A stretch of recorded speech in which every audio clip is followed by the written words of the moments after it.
Tired of the everyday routine? Ever dream of a life of romantic adventure? Want to get away from it all? We offer you Escape.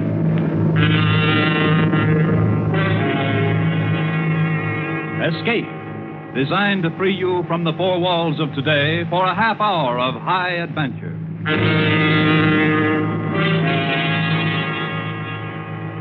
Tonight, we escape to a murderous conflict of greed and passion aboard a coastwise tramp steamer headed for Central America, as John and Gwen Bagney tell it in their exciting tale, Maracas.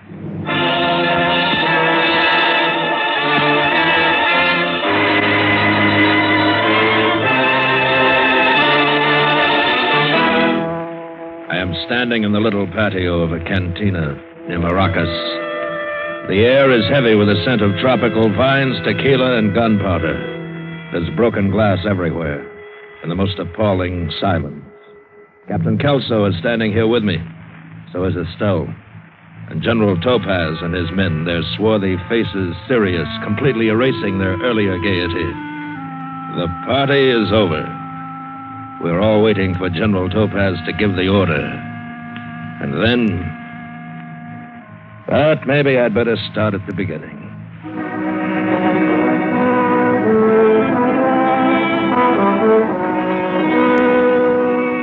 I know now I should never have taken the berth as mate on the Bruno.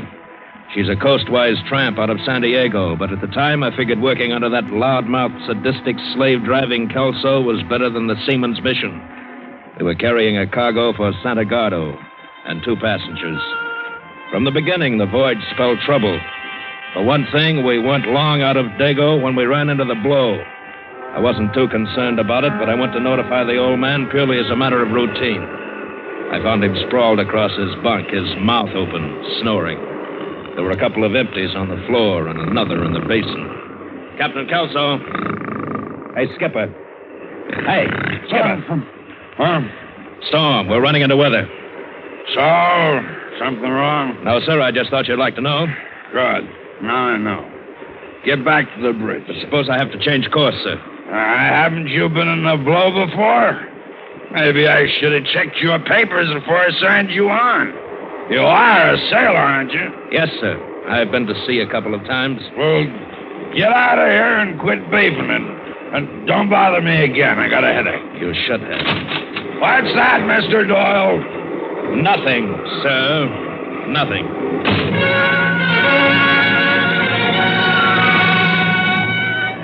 Back in the wheelhouse, I watched the well deck below disappear completely again and again beneath the angry white water. And then, if I didn't have enough on my mind, it was the passenger, George Miley. I hate passengers. They don't belong on freighters, always underfoot, always asking fool questions. And Marling was no exception. But what was worse, he was also the shipper of all that cargo in number 2 hold. Farm equipment from Marling and Gavin, Los Angeles. Mr. Doyle. So we had orders to be polite to him. Mr. Doyle. You shouldn't be running around the ship in this kind of weather, Mr. Marling. You'll get yourself hurt.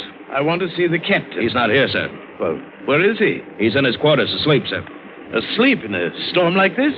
Tell the captain I want to see him. I can't do that, Mr. Marling. I'm a personal friend of Captain Kelso's. He'll see me. Sorry, but he left strict orders not to be disturbed for anything. But the sea is wild. It'll bash my cargo to bits. Your cargo is all right, sir. Now, why don't you just go to your stateroom and relax, huh?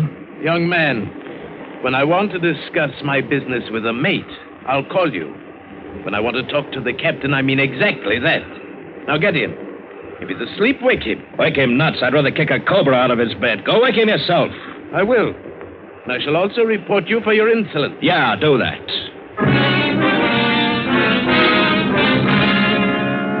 What did he think? Somebody was going to steal his precious cargo? He was on the dock when we loaded it. He was in the hold when we stowed it and on the deck when we battened the hatches. If he was so afraid we'd contaminate it, why didn't he send it air express? I was still burning about it when the second came to relieve me. Went down to the galley to have a cup of coffee.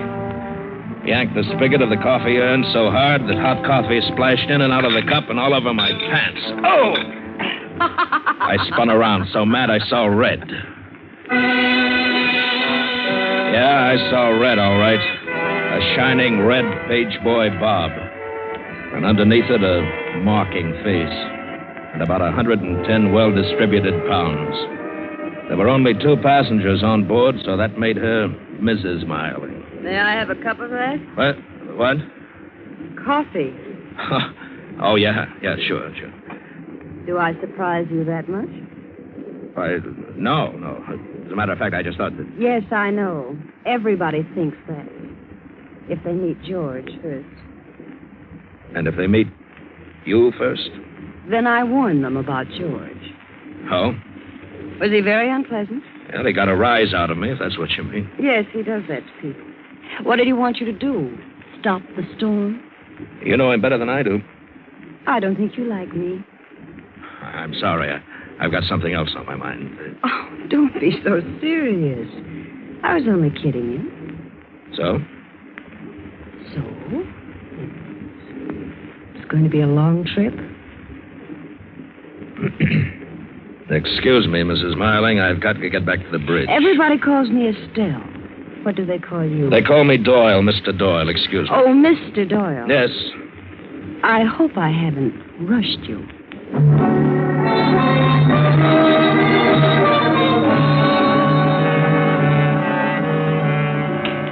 Passengers.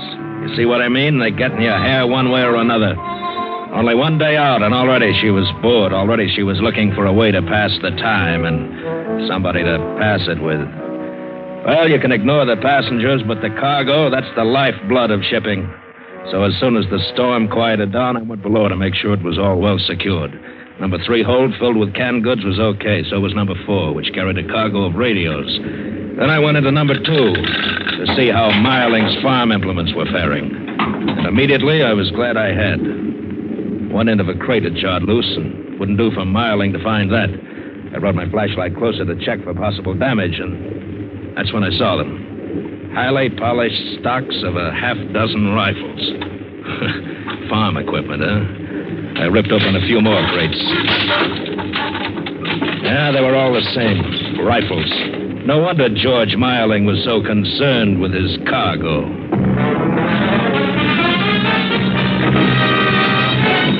Captain Kelso. I told you to keep out of here. You know what we're carrying in number 2 hold? Sure, cargo, farming equipment. Well, the only digging it'll be doing is for graves. What do you mean? The crates of rifles Miling's transporting. What are you doing in number 2 hold? Listen, Kelso, I signed on this ship as mate, but when it comes to carrying contraband, that's something else. The cargo's listed on the bill of lading as farm equipment. As far as I'm concerned, that's what it is. Understand, Mr. Doyle? Yeah, I understand. What's your cut? What are you talking about? Kelso, you're just unsurprised enough. How much are Miling and Gavin paying you? If you got something definite on your mind, spring it. All right, I will. I want my share. Why, you... And if I don't get it, I might be unhappy. I might talk to the wrong people. Like, say, port officials. Why, you punk. What do you think you are? Get out of here. Get out before... Get that straight, Kelso. If I'm going to help carry trouble, I'm going to get paid for it. And you can tell that to that jerk Miling. Why don't you tell me yourself? All right, Miling, so you hurt me. Well, it wasn't my fault. He was snooping around the hold, Mr. Miling. I didn't know anything about it. Naturally you didn't. You were asleep. Drunk. He's a meddling fool. He had no right. Don't upset yourself, Captain. Huh? There's enough profit in my cargo for all of us. No reason why we can't let the man share with us, now is there? You're making a mistake. Why don't you let me handle him? You had that opportunity, Captain. We'll do it my way now. And what's my share your way? We'll talk about that. I want a third. A third? Oh, you are greedy. No, I'm afraid we can't let you have that much. Why not? There are already 3 of us in the deal. My partner Gavin in Los Angeles, myself, and the good captain here. All right, then I'll settle for a 4th. How about, shall we say, $3,000? You're really off your rocker. That hold is loaded with those crates. You better take it, Mr. Doyle. Your threat about informing the port officials won't do much good unless you get to port. See? Afraid you're not in a very good position to bargain. I'd say I was. Because you see, Miling, you either give me a 4th, or every man in the crew will know what we're carrying before night. You know what happens then? You got a big split on your hands. Everybody shares. You're a very smart man. Well, Marling, is it a deal? It's a deal.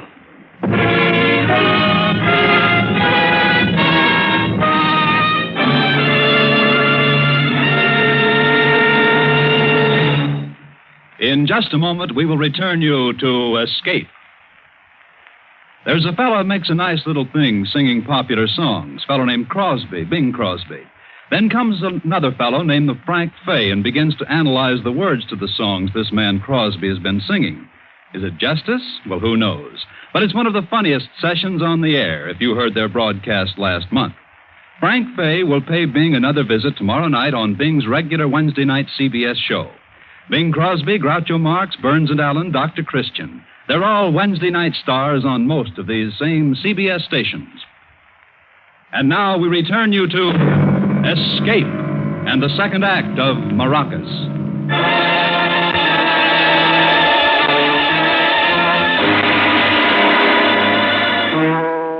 The first day of the voyage of the Bruno was drawing to a close. Not 12 hours ago, I'd shipped out of San Diego with exactly $1.62 and a Canadian dime to my name. And now, the potential. The jackpot potential. The night was clear and dark as I came off watch. There was no moon. The storm had blown itself out to the southwest, and now only a light wind across our port beam marked its passing. It was the kind of a night I always liked at sea. Quiet and dark. But this night I would have felt a lot happier if there'd been a moon. There were too many dark places where a man could be ambushed on a ship, and the sea is a handy repository for unwanted ballast, including the human variety. So I moved warily, conscious of every sound around me. Mr. Doyle! I almost jumped out of my jacket when I heard him. Mr. Doyle! What? Where are you? Up here on the boat deck. May I see you a moment? Sure. I went up the steps, one hand on the railing, one hand on the pocket that held my gun. And I stopped. Took a bearing and squinted in the darkness. I could just make him out, Marling, standing near number 3 lifeboat. Over here, Mr. Doyle. Yeah, sure. What's on your mind? I want to talk to you. Yeah, I gathered that. It's, about our partnership. What about it? I like you, Mr. Doyle. I think you're a fine addition to our little enterprise. But, there's a little problem. The fine print, the hidden clause in the contract. Huh? Oh, it's nothing that can't be worked out. I'm afraid I was a little hasty, spoke inadvisedly in the captain's quarters. Oh? While my partner, Tom Gavin, is a very reasonable man, I feel sure he would never endorse a 4-way split. You know, there's a lot of overhead to a proposition like this. It isn't all clear profit. Get to the point, will you? Isn't it obvious? We have one too many partners. One has to be liquidated. Which one? That's a decision I'll leave up to you. Captain Kelso wouldn't hesitate to do it to you if I gave him the chance. That's a charming idea, but no thanks. I'll run your guns, but you handle your own liquidation. Then I'm afraid you leave me no alternative, Mr. Doyle. What? Keep your hands up and be good enough to move back. Hey, now, wait a minute. Get over there between the lifeboats. I hadn't even seen him reach for a gun, yet there it was, pointing into the pit of my stomach as he forced me backwards between the lifeboats where there's no railing. If only I could get to my gun, I'd have a shooting chance. I didn't know what the sound was, but it startled Marling just enough for me to pull my gun and hit the deck. His bullet went mild, mine found its mark. But he'd made the choice for me. Murder or be murdered. Well, I'd have to explain it. I wondered what I would tell them, but nobody saw it. Maybe nobody even heard it. Maybe I could just keep my mouth shut.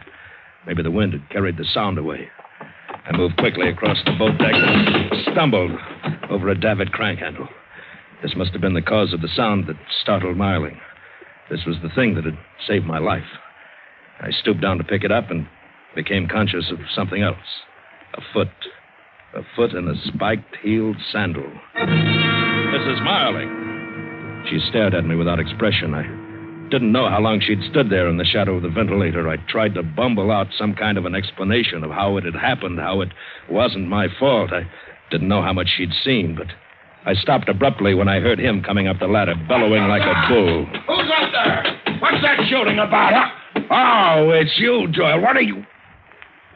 Miss Marling, what are you doing up here? Where's Mr. Marling? What happened? George had an accident. He fell overboard. What? He was drunk. He didn't know what he was doing. He would have killed me if Mr. Doyle hadn't happened along and interfered. Yeah, but I heard shots. That was George. When he lost his footing, his gun went off. Twice? Yes, twice. I suppose you'll have to make some kind of a record of this in your logbook. Yeah. I'd better lower a lifeboat and look for him. Oh, it wouldn't do any good, Captain. George can't swim.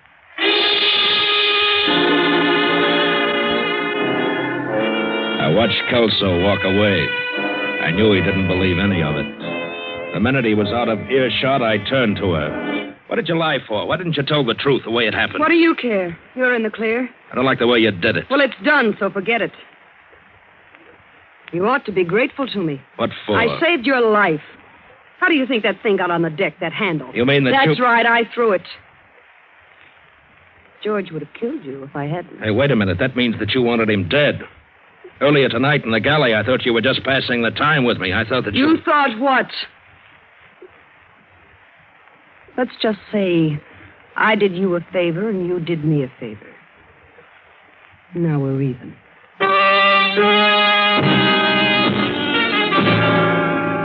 The bereaved little widow.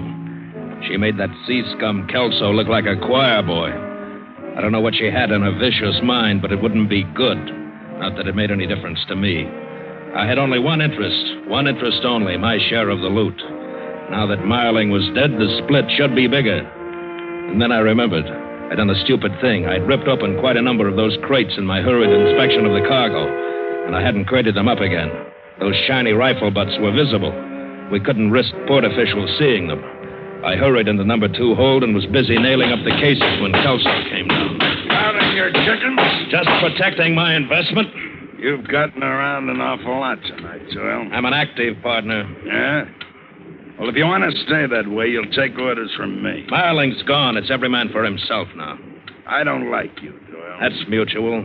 That was some cock and bull story you and her cooked up. You heard her tell it. I've known Marling for years. I know he never touched a drop of liquor. Talk to her about it. That's the trouble.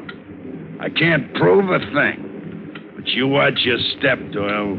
Don't you get any idea you can cut me out like you cut him out. Yeah, well, I'm going to watch you too, Kelso. I'm going to watch you close. You can quit fighting over it, boys. There isn't going to be any money to split. What?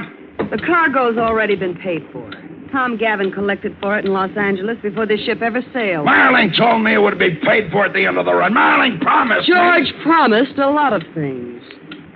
And George isn't here. You never intended for him to reach the end of the run. Is that it, Mrs. Marling?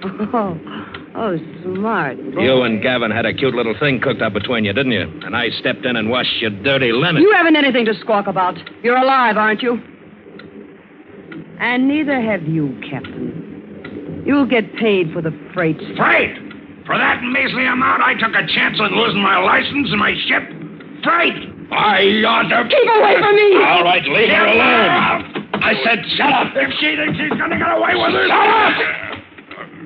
Now listen. You hear that? Listen, it's ticking. Only 2 things tick, a clock and a time bomb. Here we've been shouting, screaming at each other as the minutes ticked away. And now we wildly fanned out with flashlights, trying to track down the source of the sound. Fighting time. Minutes. Maybe seconds. I was the one who had found it. Planted in one of the cases of rifles I'd opened. Enough TNT to blow the whole ship apart, and us with it. We held our breath, white and tense, as I pulled the clock mechanism away from the detonator, dismantling the bomb. Yeah, there was only one person who could have done it, the one who insured the cargo, the shipper. Marling had been on board, so it had been Gavin. How do you feel about your Mr. Gavin now, Mrs. Marling? How do you like being a sucker along with the rest of the boys? You're right. I'm the biggest sucker of all. No wonder Tom was so sure George would never come back. And do you know how he roped me in? with the oldest cliche in the world. He was going to marry me when I came back in my widow's weed. Never mind the broken blossoms. What about us? We're carrying contraband and all the risk that goes with it, and not a nickel for any of us. If you two are finished feeling sorry for yourselves, old man Kelso'd like the floor. There's no law of gravity that says this cargo has to go to Santa Gordo, is there? You've got an idea? Sure, I got an idea. But I'm boss. You understand, Doyle? If you've got an idea. Okay, Mrs. Marling? All I want is a chance to see Tom Gavin squirm. You'll get it, I promise you. You gotta be enterprising in this business, Doyle. There's more than one way to turn a buck, and there's more than one side to a revolution.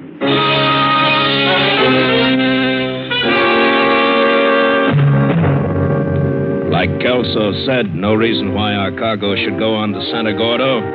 There were others who wanted and needed rifles, the guerrillas. And what was more important, they had plenty of money, gold. And Kelso knew a man in Maracas who knew a man who could put us in touch with the guerrilla chief. So we altered the course.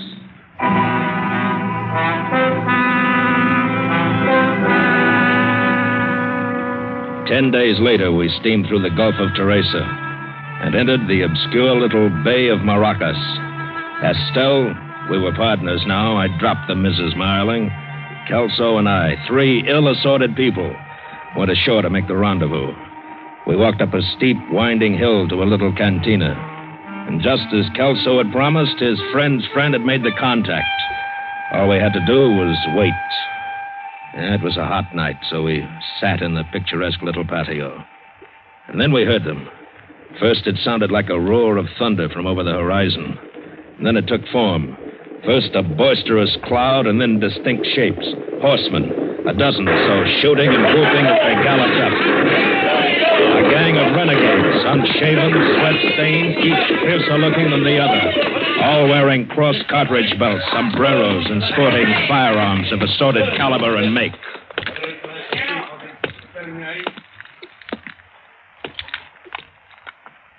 You are El Capitan Curso?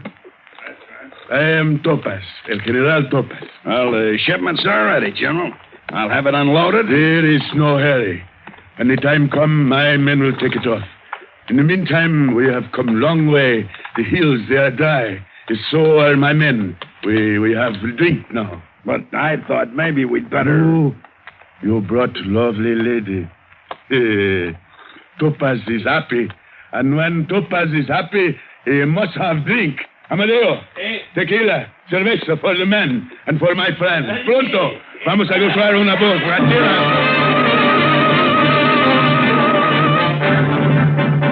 I've never seen so much liquor consumed so fast. Tequila and cerveza, a violent combination. And it had a wild effect on them. The more they drank, the more uncontrollable they became.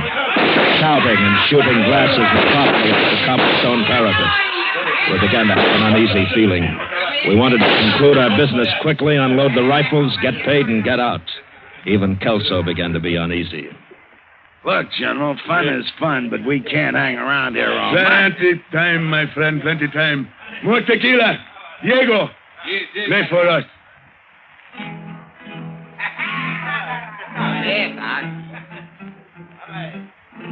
Senorita, is this not nice? You are lucky. Music, moonlight, and topaz. Please, General, Captain Kelso is right. You should send for the cargo. You think so, eh? All right. Mario, Chalo. Hello. Get the men. Unload the rifles. You are happy now, senorita? Descansa, lindita. We have drink, no? No, Oh, you think Topaz drink too much, eh? Amadeo, hold the bottle up.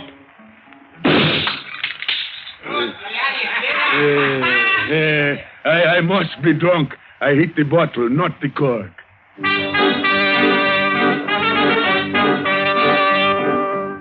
He was a good enough shot to make my blood run cold. All of them were. The more they drank, the better their aim. General Topaz was having a riotous time with his cannon of 44 shooting gourds of the coast. And it was a relief when the cases of rifles began to pile up. And suddenly, The general's mood changed. He was bored with his marksmanship. Bring me one. I want to see how good the gringo's guns are. One of his men ripped open a crate. General Topaz grabbed a rifle, held it in his hands, inspected it, and threw it violently at me. What? This joke? You make fun with Topaz? Open them all! His men literally tore the tops off dozens of crates with their fingers. And I told cold in the pit of my stomach. I hoped it had been a mistake, but it wasn't. It was a grim joke. For Gavin hadn't meant that cargo to go through, so he hadn't wasted real rifles on it. He'd sent case after case of dummy cargo. Oh, they were rifles, all right, good enough to fool me down in the hold.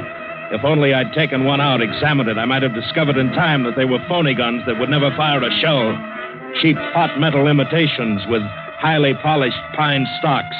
Great stuff for kids under a Christmas tree, but not quite good enough for General Topaz. El General Topaz is important man. I have important war. And for this you pay. Mario, Diego, Nino, Chado, Amadeo, Cano, un gran tiroteo para estos canallas.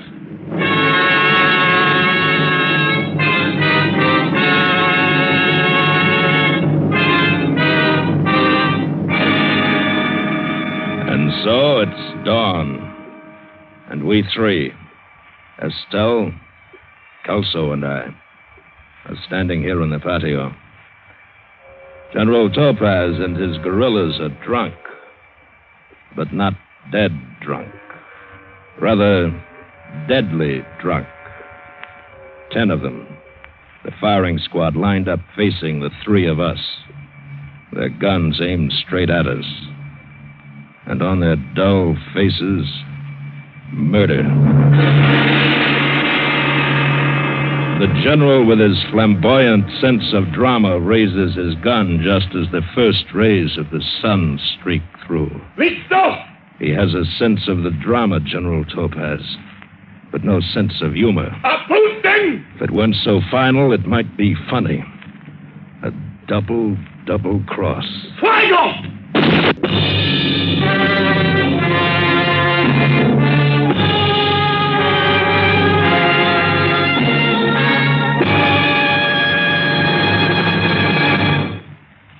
Escape is produced and directed by William N. Robeson. Tonight we have presented Maracas by John and Gwen Bagney. Featured in the cast were Bill Conrad as Doyle, Ted DeCorsia as Captain Kelso, Joan Banks as Estelle, Paul Frees as George Marling, and Juano Hernandez as General Topaz. Special music was arranged and conducted by Del Castillo. Next week. You were on a schooner in the South Seas, and dead ahead lies the island of Polota, and the most desperate man of this lawless region. You have never seen him, but you have sworn to kill him.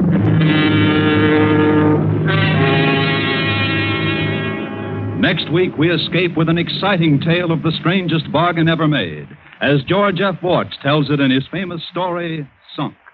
Goodbye, then, until this same time next week, when once again we offer you Escape.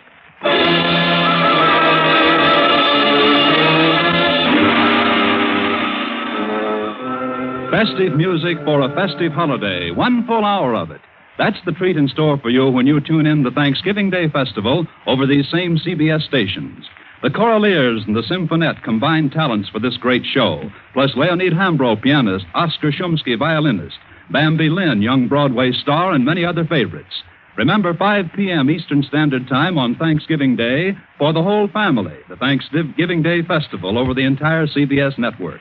Now stay tuned for Hit the Jackpot, which follows immediately on most of these stations. This is CBS, the Columbia Broadcasting System. 10 p.m. WLOBA, Boulevard Time.